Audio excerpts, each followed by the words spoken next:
Marvel Studios president Kevin Feige has said in a Reddit AMA that Steve Rogers, aka Captain America, was always worthy, and was just being polite to Thor in Avengers Age of Ultron, when he almost lifted his hammer Mjolnir. Let's examine today why Steve didn't lift the hammer in Age of Ultron, and what makes Captain America what he has finally become, and now having passed the torch to Falcon, what will become of his character. Let's get started.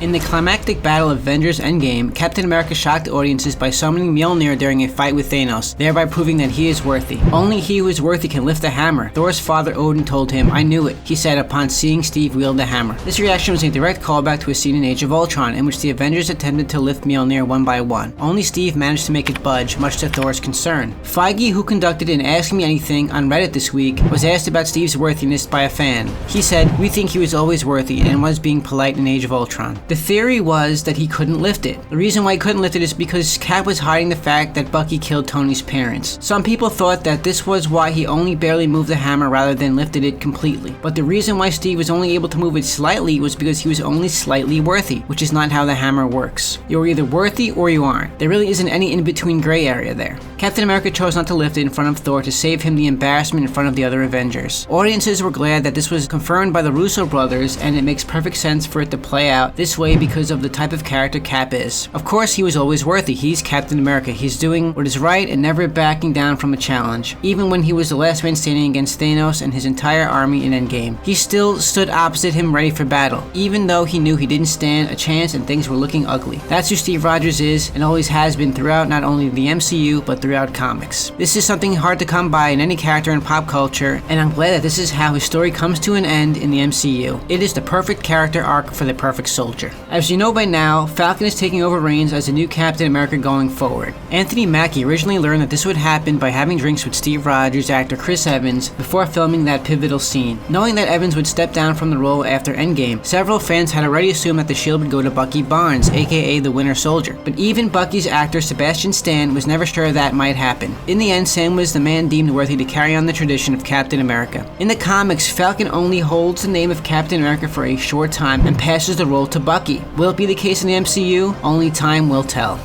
I hope you all enjoyed my theory video today. What do you think will become of the Captain America character in the MCU going forward? Will Anthony Mackie's Falcon be a successful Captain America? Was Sebastian Stan's Bucky Barnes left out to dry? Let me know what you think, and if you enjoyed my video, like, comment, and subscribe to my channel for much more videos. Have a great day, everybody.